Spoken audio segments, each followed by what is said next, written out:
viens revivre en nous aujourd'hui et jusqu'au jour dernier.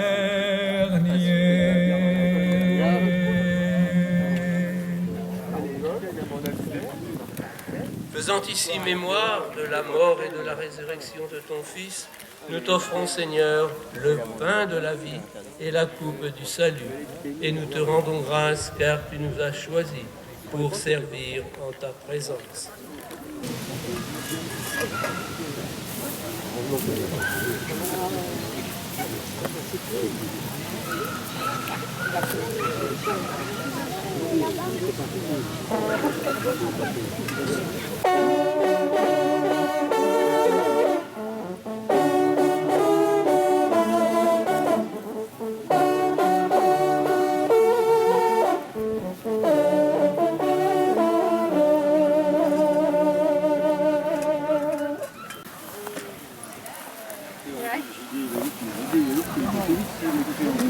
Quelle est la race des chiens?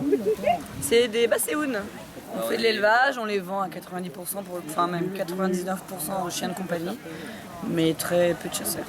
Vous les suivez sur des parcours de chasse pour les entraîner? Oui, c'est ça. Et comment ça se passe puisque vous n'êtes pas chasseur? On nous prête des parcs. Et lors des brevets de chasse, c'est déjà organisé, donc c'est des terrains déjà appropriés pour venir passer l'examen du brevet de chasse. D'accord. Ils sont à la chasse, ils servent surtout de rabatteurs, ces chiens. Vous êtes chasseur? Oui, monsieur. Et que représente la Saint-Hubert pour vous? C'est important? À la Saint-Hubert, c'est la fête de la chasse, donc la fête des chasseurs, à laquelle on bénit effectivement, fête sur laquelle il y a effectivement les comptes de chasse, parce que c'est très important.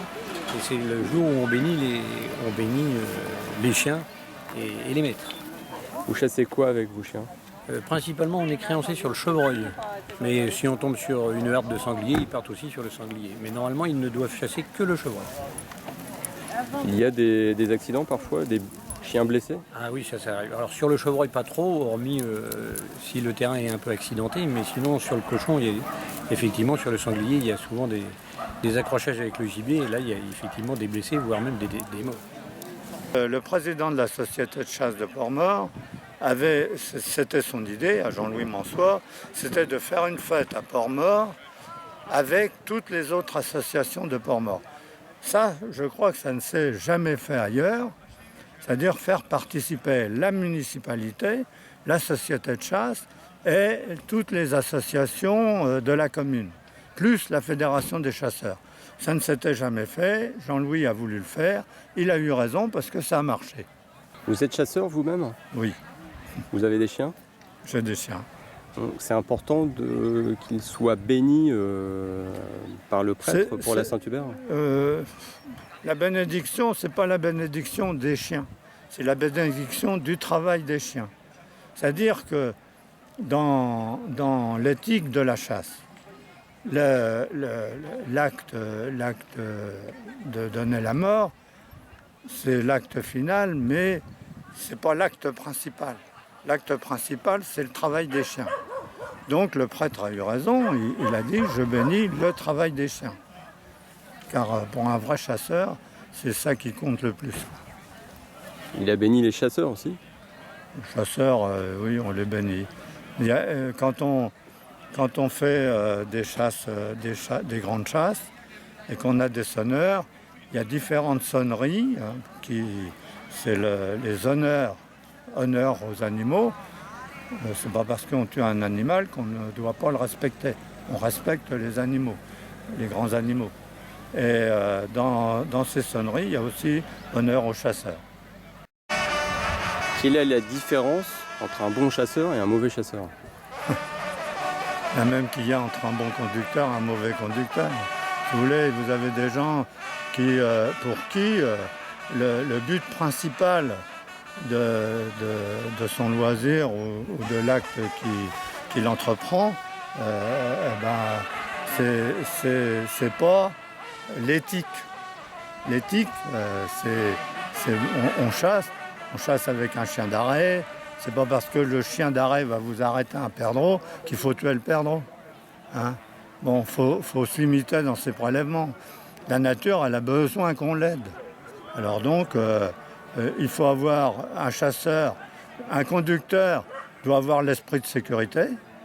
Un chasseur, il doit avoir l'esprit écologie. Penser à la biodiversité, à la nature.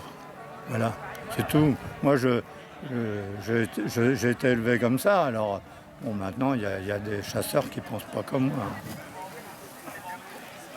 Merci. Quelle est votre technique pour souffler dans votre instrument? Ben, la technique, ça vient essentiellement de la colonne d'air et les lèvres. Un pincement des lèvres, plus on pince, plus le son est aigu, et plus on relâche, plus le son est grave. Donc la musculature des lèvres aussi également, uniquement ça. Et la technique de la trompe, c'est le piqué, le vibrato et le taillot. Et là, on devient sonneur de trompe. Ça fait combien de temps que vous êtes sonneur de trompe? Trop de temps à mon goût, une cinquantaine d'années. C'est une dent ici que vous avez Ce sont au col? des crocs de cerf. Oui, je chasse, bien entendu, oui. Donc, Mais avant tout, là, nous sommes musiciens. Donc on se produit les jours de fête de chasse comme aujourd'hui, les mariages, concerts, éventuellement baptême et enterrement malheureusement. célébrer la Saint-Hubert, ça se fait sur Évreux également? Vous êtes d'Évreux? Ça se fait dans la France entière. Les cérémonies de Saint-Hubert, les Parce qu'ici, équipages. c'est la première fois que ça se fait. C'est pour ça que je pose la question. Non, ça se fait partout où on est demandé, et principalement aussi dans les équipages de chasse à courre, où tous les ans ils célèbrent leur Saint-Hubert vers le début novembre. C'est la première fois que vous faites ça dans la région de... Ah non, pas dans la Vernon? région. Ici, oui, mais pas dans la région. On se produit régulièrement. Là, on est demandé, mais bien... Par exemple, la semaine dernière, j'étais aux Jeux équestres, les mondiaux équestres de Caen. Nous avons passé 15 jours pour animer le village